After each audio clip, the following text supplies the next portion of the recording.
Hello everyone, welcome to today's session. আজি আমি upcoming Assam police SI constable AB ইউবিৰ কাৰণে কিছুমান কোৱেশ্চন লৈ আহিছো আপোনালোকে নিজে কোৱেশ্চনখিনি এটেম্প কৰি চাব পাৰে যাৰ বাবে আপোনালোকে ভিডিওটো পজ কৰি ল'ব প্ৰথম কোৱেশ্চনটো who was the president of India during the emergency 1975 to 1977 আমি নিশ্চয় জানো তেতিয়া প্ৰাইম মিনিষ্টাৰ কোন আছিল ইন্দিৰা গান্ধী হয়নে তেতিয়া প্ৰেসিডেন্ট কোন এটো সোধা হৈছে আপোনালোকে নিশ্চয় আনসাৰটো দিব পাৰিছে আনসাৰটো হয় কোন হয় ফখৰুদ্দিন আলী আহমেদ তেখেত অসমৰ আছিল তেখেতৰ নামত বৰপেটাত এটা মেডিকেল কলেজ আৰু হস্পিটালও আছে হয়নে FAAMCH Fakhruddin Ali Ahmed medical college and hospital then we move to the next question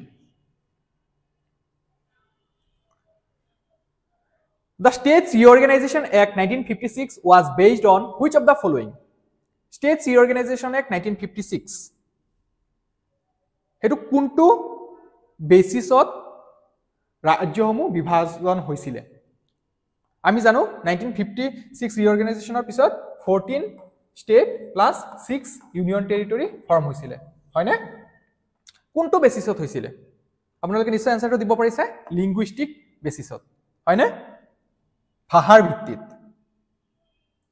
then we move to the next question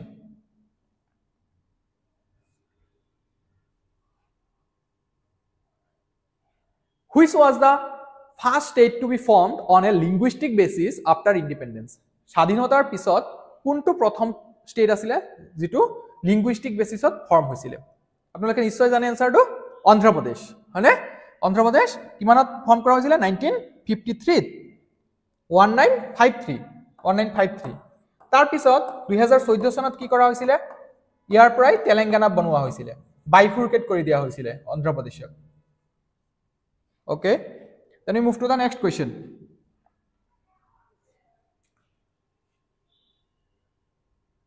The Constituent Assembly of India was formed based on the recommendation of কোনটো mission বা কমিশনৰ আন্ডাৰত Constituent Assembly বনোৱা হৈছিল হেতুৱে ৰেকমেন্ড কৰিছিল আপোনালোকে নিশ্চয় জানে এটো 1946 চনত Constituent Assembly ফৰ্ম হৈছিল আৰু এটো কোনে দি গৈছিল ৰেকমেন্ডেশনটো ক্যাবিনেট মিশনে হয়নে ক্যাবিনেট মিশনে দি গৈছিল তো আনসারটো হবে option C Cripps mission Mountbatten plan বা সাইমন কমিশন নহয় okay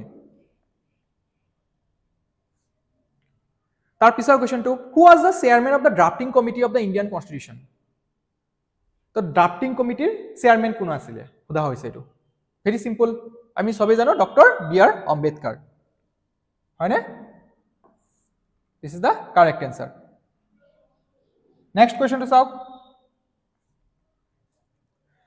What does Niti Aayog stand for? Niti Aayog ketia establish kora hoisile?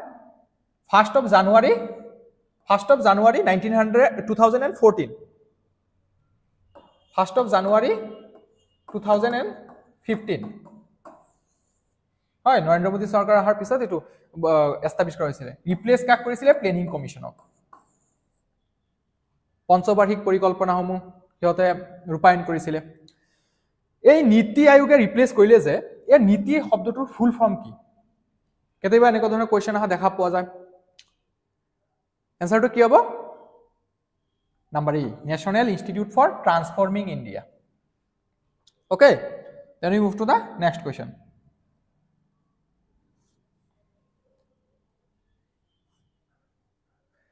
The PESA Act 1996 is applicable to which type of areas? PESA Act 1996 ত আনা হৈছিল কোনটো এৰিয়াৰ কাৰণে applicable হয় municipal area scheduled area urban area coastal area এটো ফুল ফৰ্মে হয় যে panchayat extended to scheduled areas act হয় তো आंसर will be B আপোনালোকে জানে 73rd constitutional amendment 1992 কি কৰা হৈছিল পঞ্চায়তী ৰাজ ইনষ্টিটিউটক কনস্টিটিউশনাল স্ট্যাটাস দিয়া হৈছিল ঠিক হেদৰে 74th কনস্টিটিউশনাল এমেন্ডমেন্ট এক্ট 1992 দ্বাৰা মিউনিসিপালিটিক কনস্টিটিউশনাল প্ৰভাৱ দিয়া হৈছিল তাৰ পিছত এই পেছাৰ দ্বাৰা হেতু এক্সটেন্ড কৰি দিয়া হৈছিল শিডিউলড এৰিয়াস বিলাকত শিডিউলড ট্ৰাইব শিডিউলড কাষ্ট এৰিয়াস যিবিলাক আছে হেবিলাকত এক্সটেন্ড কৰি দিয়া হৈছিল ওকে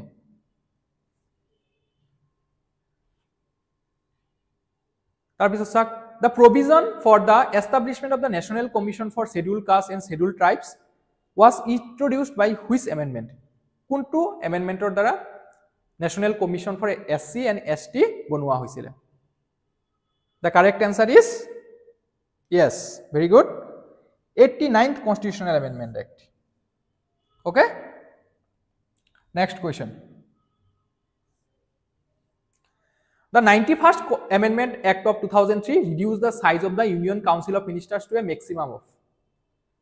এটো কি কৰিছিল? 52nd Constitutional Amendment Act যেটো আছিল 1985 তাক strengthen কৰিছিল, শক্তিশালী কৰিছিল। ইয়াত maximum limit to 15% কৰি দিয়া হৈছিল। Total member of the house, যিমান হাউসৰ স্ট্ৰেংথ থাকিব তাৰ 15% হে মিনিষ্টাৰ হ'ব পাৰিব বুলি কোৱা হৈছিল। তো এটা ইউনিয়ন লেভেলত কোৱা হৈছে, তো অবিয়াসলি লোকসভাৰ কথা ইয়াত প্ৰযোজ্য হ'ব। The answer will be number B. Number B কি আছে? 15% of the total membership of the Lok Sabha. This is the correct answer. ঠিক সেইদৰে এটো স্টেট লেজিসলেটিভ এসেম্বলি বিলাকতো এপ্লিকেবল হয়। আৰু মিনিমাম 12 জন মিনিষ্টাৰ থাকিব লাগে আৰু maximum two 15% according to 91st Constitutional Amendment Act. All right. তাৰ পিছৰ কোৱেশ্চনটো চাওক। Which of the following provisions was not included in the original Constitution of India? যেতিয়া সংবিধানখন বনোৱা হল, আমি কেতিয়া বলবৎ হৈছিল আমাৰ ক্ষেত্ৰত 26 জানুৱাৰী 1950 চনত। হয়, কেতিয়া এডপ্ট কৰিছিল? 26 নৱেম্বৰ 1949। তো সেই সময়ত যেটো কনস্টিটিউশন আছিলে তাত কোনটো তলৰ প্ৰভিজন উল্লেখ নাছিলে হেতু সোধা হৈছে। Number A, fundamental duties. Number B, directive principles of state policy, method of amending the constitution, provisions relating to emergency. Sakson, আমি নিশ্চয় জানো এটো পার্ট 4 এত আছে। হয়, directive principles of state policy part 4 ত আছে। এটো 368 আর্টিকেল কয়, হয় না? পার্ট 4 মানে 51A, part 4 article 36 to 51। emergency provisions relating to emergency এটো আমি কত পাও? 352 ৰ পৰা 360। তিনটা মেইনলি ইমাৰ্জেন্সি আছে। আমি ক্লাসবিলাক কৰি আছো যদি আমি নিশ্চয় জানো যে ন্যাশনাল ইমাৰ্জেন্সি 352, স্টেট ইমাৰ্জেন্সি বা প্ৰেসিডেন্ট ৰুল 356 আৰু ফাইনান্সিয়াল ইমাৰ্জেন্সি 360। তো আপোনালোকে ভালদৰে চালে পাৰ্ট 4 এ এটো আমাৰ 42nd কনস্টিটিউশনাল এমেন্ডমেন্ট এক্ট 1976 ৰ দ্বাৰা আনা হৈছে, হয় না? সো এটো অৰিজিনালি আমাৰ কনস্টিটিউশনৰ পার্ট নাছিলে। So this will be the correct answer. Then we move to the next question.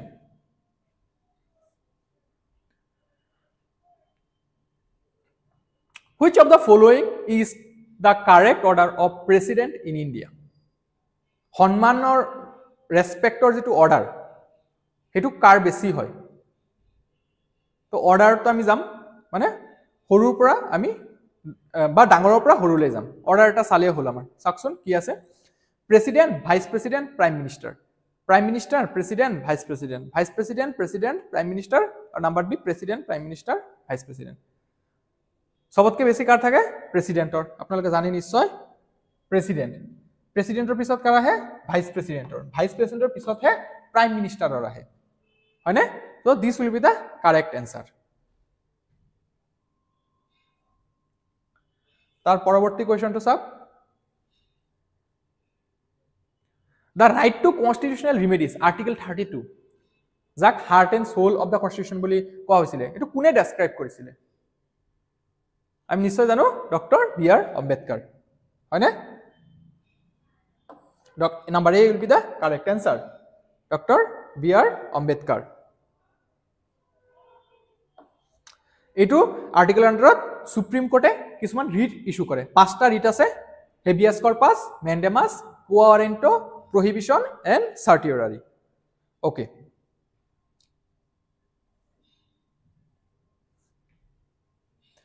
Who appoints the district judges in India? It's an important question. আমি কি জানো? সুপ্রিম কোৰ্টৰ জাজক কোনে এপয়েন্ট কৰে? প্ৰেসিডেন্টে। চিফ জাস্টিসক প্ৰেসিডেন্টে। হাই কোৰ্টৰ চিফ জাস্টিসক প্ৰেসিডেন্টে। হাই কোৰ্টৰ জাজক প্ৰেসিডেন্টে। কিন্তু স্টেটৰ যিবিলাক ডিস্ট্ৰিক্ট জাজ থাকে সিহঁতক কোনে এপয়েন্ট কৰে? The answer is governor of the respective state. আমি নিশ্চয় জানো governor of the respective state. This is the correct answer. Okay. তাৰ পিছৰ কোৱেশ্চনটো What is the maximum time period within which the Rajya Sabha must return a money bill to the Lok Sabha after it is introduced? Money bill or bihoye kuntu article ot koa hoise union level 109 ot hoy na special procedures regarding the money bill aru 110 ot tar definition di ase kunbur money bill.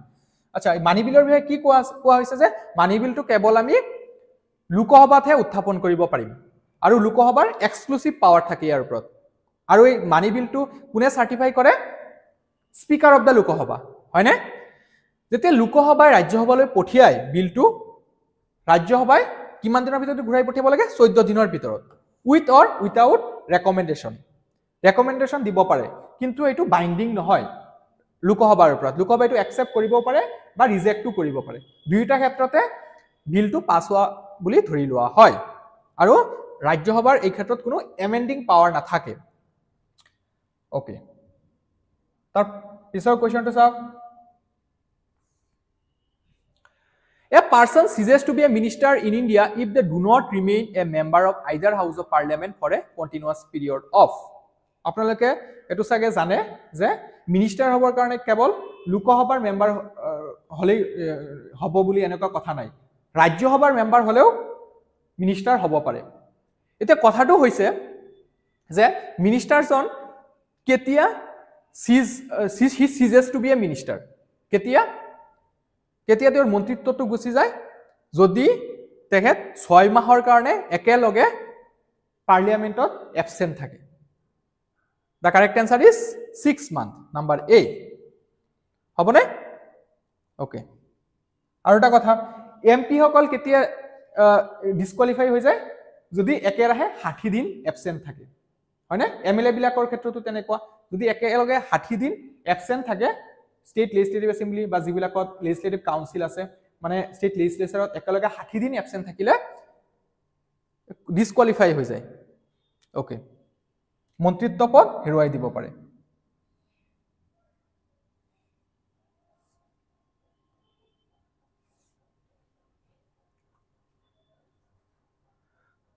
Okay আজি ইয়ালৈকে আছিল আপোনালোকে সেশনটো যদি ভাল পাইছে subscribe কৰিব like কৰিব আৰু আমাৰ PYQ প্লেলিষ্ট বনোৱা আছে এনেকুৱা সেশন আগতে বহুতখিনি আপলোড কৰা আছে চাব পাৰে থ্যাংক ইউ